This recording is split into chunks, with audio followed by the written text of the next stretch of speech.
Quand on rentre dans le hall, l'ambiance est posée. On fait face à ce blocos, cette construction en béton armé voulue par Hitler pour protéger les côtes atlantiques et de la Manche. Bonjour Flavie. J'ai entendu dire que le premier musée qui a été ouvert en quelle année ? Bonjour, le premier musée était justement ouvert dans ce blocos en 1962 et ce blocos était durant la guerre le lieu de vie du lieutenant Arthur Janke qui maintenait cette portion de la côte, le WN5. Et donc au fur et à mesure ce musée s'est agrandi et maintenant c'est un musée de plus de 3000 m² qui accueille chaque année 151 000 visiteurs. En tout cas pour 2018, 151 000 visiteurs. Le visiteur qui évolue dans ce musée voit objets allemands, objets américains. Il y a combien d'objets à peu près sur ce musée ? Combien d'objets, c'est difficile à quantifier, mais en effet, on va commencer par parler des Allemands et de l'occupation, donc objets allemands. Ensuite, des objets français avec la période pareil de l'occupation. Et tout le reste de la ville, ça va être surtout des objets américains, avec par exemple un bombardier B-26, une barge de débarquement. Mais après, voilà, pour quantifier le nombre d'objets, c'est assez compliqué. Qui a eu l'idée d'ouvrir ce musée ? Alors c'est Michel de Valavieille, maire à l'époque, qui a décidé d'ouvrir ce musée. En fait, à la base, c'était surtout pour exposer tous les dons que l'on avait de vétérans, de familles de vétérans, et puis surtout pour remercier les libérateurs. Et c'était important que ce musée soit là où tout a commencé, en fait, donc sur la plage de Utah Beach. Effectivement, ce musée est à quelques mètres de la plage et ça fait partie intégrante du musée. D'ailleurs, la visite commence dès l'extérieur avec les objets, les chars, la barge, la reproduction de barge qui vous a été offerte et les nombreux monuments. Cette barge, c'est une reproduction, mais il me semble à l'intérieur que vous aviez une vraie barge de débarquement. Oui, tout à fait. La barge qui est à l'extérieur du musée, c'est un monument, donc elle est toute en métal. Mais à l'intérieur du musée, on a une véritable barge et il faut savoir que les barges en fait sont faites en bois et uniquement la porte frontale va être en métal, justement pour arrêter et stopper les balles ennemies. D'accord. Vous aviez un avion, mais c'est pas les seuls objets. Quelle surprise réserve encore le musée ? Quelle surprise, par exemple, vous allez tous connaître en ce moment la petite robe de Daniel Patrix, puisqu'il y a un documentaire qui a été tourné l'année dernière et qui est projeté là au mois de mai et de juin, et donc tout le monde va un petit peu connaître. Donc cette robe que Daniel Patrix portait le 6 juin 1945 pour les premières commémorations est exposée dans le musée. On a également le premier drapeau qui a été planté sur les dunes de Utah Beach lors de la libération. On va avoir vraiment tout un tas de petits objets avec leur histoire personnelle. On a également la Bible d'un soldat, Louis Harvard, qui avait débarqué à Utah Beach. Et donc cette Bible en fait a un impact puisqu'elle a stoppé une balle ennemie et lui a sauvé la vie. Donc voilà, on vous invite vraiment tous à venir au musée de Utah Beach pour découvrir plein de petites histoires comme ça dans la grande histoire. On est encore dans le hall, Flavie. On avance un petit peu dans le musée. Le musée comporte combien de thématiques ? Alors en tout, il y a 10 thématiques qui vont se suivre dans un ordre chronologique pour un peu, voilà, comme tu le disais, planter le décor. Au début, on va être dans l'occupation, dans le blocos, une atmosphère un peu lourde avec des objets allemands, etc. L'occupation avec les objets français. Et puis petit à petit, on arrive vers la lumière, vers le bombardier B-26. Et ça y est, les Américains sont en route pour bombarder la plage avant tout. Et puis ensuite pour débarquer sur la plage de Utah Beach. On se situe là, on arrive dans le hangar près de l'avion. Ça a été ouvert quand ce hangar ?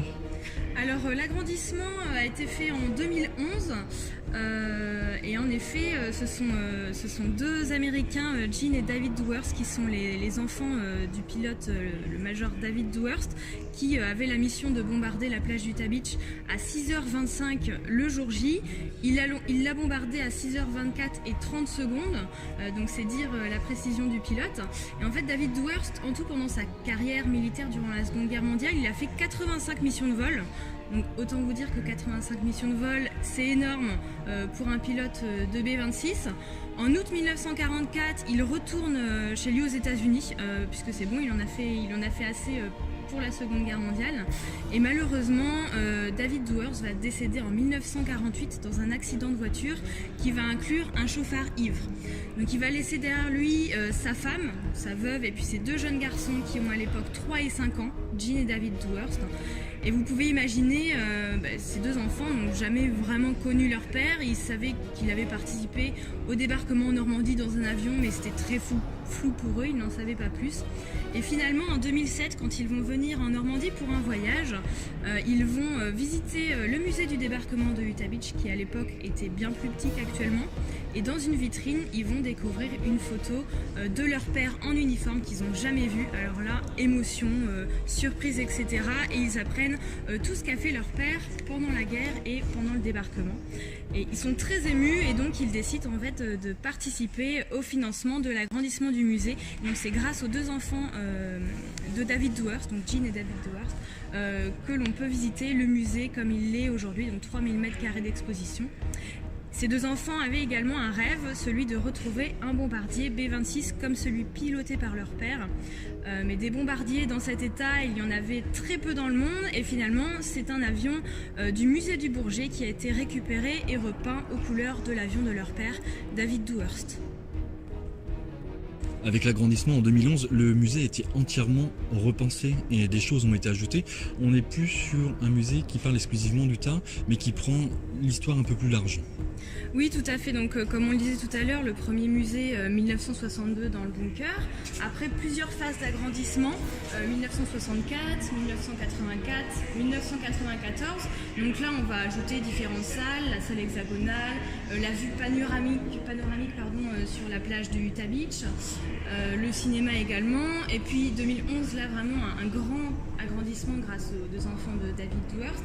Et en effet, on va repenser toute la scénographie, on va repenser vraiment dans un esprit d'immersion pour ouvrir aussi au grand public, parce que notre but c'est aussi d'impliquer les familles, les plus jeunes et leur donner envie d'en savoir plus sur le débarquement à Utah Beach. Et puis on va parler du débarquement à Utah Beach, mais un peu de toutes les missions autour qui se sont passées pour aider ce débarquement et pour qu'il soit un succès, puisqu'il faut savoir que le débarquement à Utah Beach a été un succès si on compare aux 4 autres plages du débarquement. Moi je propose au public c'est de venir découvrir directement au musée d'Utah Beach. On va clore un peu ce chapitre sur le musée et on va parler du 75e. 75e est une grande année pour les musées et pour la région. Vous avez commencé à travailler très tôt dessus ?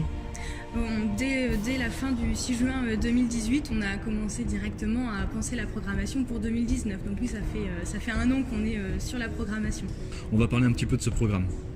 Donc nous avons une nouvelle exposition qui a ouvert depuis le 1er juin 2019. Donc cette exposition s'appelle Utah Beach Then and Now, hier et aujourd'hui. Et en fait nous invitons les visiteurs à replonger dans le passé au travers de photographies avant-après. Donc nous avons superposé des photos d'archives aux vues actuelles. Et donc dans un ordre chronologique, le visiteur va pouvoir découvrir Utah Beach, la plage, les dunes, comme ils étaient en 1944, et puis avancer dans les terres jusqu'à Sainte-Marie-du-Mont. Donc voilà, c'est une façon vraiment de remettre un peu Utah Beach à sa place et découvrir qu'il y a énormément de choses à découvrir à Utah Beach, Sainte-Marie-du-Mont, et de voir un peu cette évolution entre la plage, les marais, et puis ensuite on va monter vers la commune de Sainte-Marie-du-Mont pour rejoindre les troupes aéroportées. Elle est ouverte jusqu'à quand cette exposition ? Cette exposition est ouverte jusqu'à novembre 2020. D'autres programmations, je suppose, pour les festivités ? Oui, alors tout à fait, d'autres programmations, notamment forcément la journée du 6 juin où nous avons toutes les cérémonies commémoratives à Utah Beach, sur la plage et autour du musée. L'exposition, c'est pas le seul événement à la programmation, je crois qu'il y a autre chose. Oui, tout à fait. Du mardi 4 au dimanche 9 juin, nous avons un rassemblement historique donc dans un champ situé juste à côté du musée qui s'appelle l'Utah Memory Field. Et au travers de l'Utah Memory Field, ce que l'on voulait proposer aux visiteurs, c'est vraiment de s'immerger dans le passé au travers de reconstitutions historiques, donc scènes reconstituées, notamment médicales, puisqu'il faut savoir qu'à Utah Beach, il y avait des hôpitaux provisoires de campagne. Au travers de scènes immersives, on va proposer également des baptêmes de véhicules historiques, des scènes civiles, etc. Donc voilà, je vous invite vraiment à découvrir l'Utah Memory Field. L'entrée est gratuite, c'est juste à côté du musée et ça peut permettre de combiner la découverte de la plage, le musée et puis la découverte d'un camp de reconstitution. On se trouve actuellement à côté de la vraie barge de débarquement, pas celle qui est reconstruite.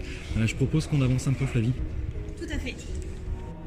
Voilà, on rentre dans la salle panoramique, c'est une pièce mythique du musée, on avance, on continue d'avancer dans le musée et on va avancer sur la programmation, puisque la programmation ne s'arrête pas là. Tout à fait, le vendredi 7 juin par exemple, nous allons plutôt proposer le côté festif, la liberté retrouvée, avec notamment l'Utah Memory Ball le soir. Donc de 19h30 à 23h, nous aurons un concert bal sur l'esplanade du musée avec les Madison & Co qui vont interpréter des musiques françaises et américaines des années 40 et 50. Et là, nous invitons tout le monde à venir danser, swinguer sur les musiques d'antan.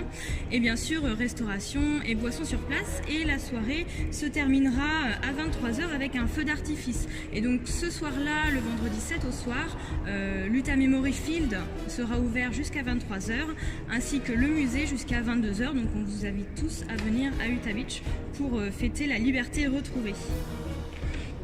On parle cérémonie maintenant. Tout à fait, on a parlé tout à l'heure des cérémonies du 6 juin, mais on en aura également une le lundi 10 juin à 10h30, c'est la cérémonie des Comanches. Vous connaissez peut-être ces code talkers amérindiens qui ont utilisé leur dialecte pour envoyer des messages codés. Et bien à 10h30, on va recevoir des familles de ces vétérans, puisque ces vétérans malheureusement ne sont plus des nôtres. Et donc cérémonie des Comanches à 10h30 à Utah Beach. Moi, Flavie, j'ai parcouru votre programme et j'ai eu un petit coup de cœur. C'est pour le dimanche 23 juin. Tu peux nous en dire un peu plus ?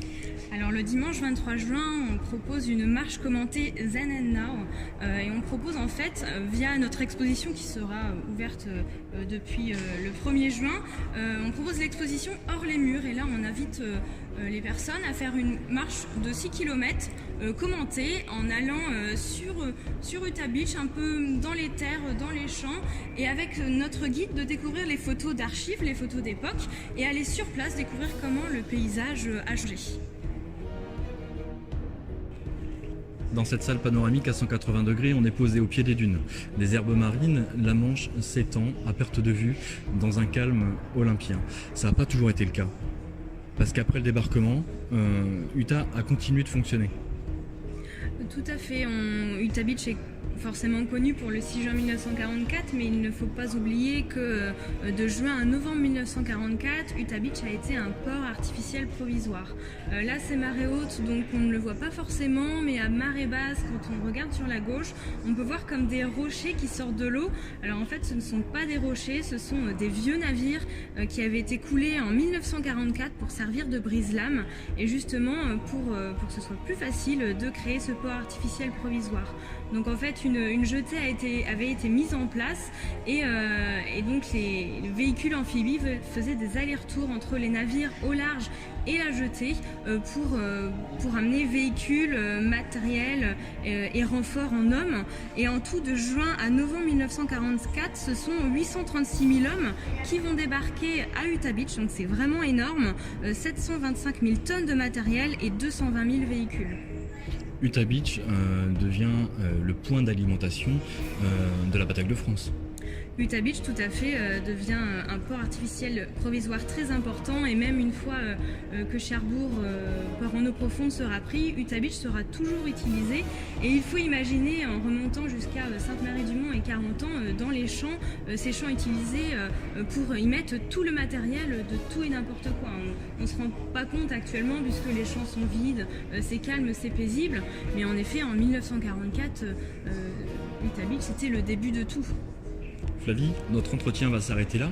Le musée n'est pas ouvert que pendant les périodes des festivités, il est ouvert toute l'année. Le musée est ouvert toute l'année. Dès le 2 janvier, on est ouvert et jusqu'à la fin du mois de novembre. On va fermer un petit peu au mois de décembre et puis pendant les fêtes de fin d'année, mais sinon on est ouvert en continu. Et si vous voulez nous rendre visite actuellement, nous sommes ouverts de 9h30 à 19h en ce moment. Donc pas d'excuses pour ne pas visiter le musée d'Utah Beach en fait. Flavie, bon courage pour la suite de ces festivités et on se dit à bientôt. À bientôt, merci beaucoup. Merci.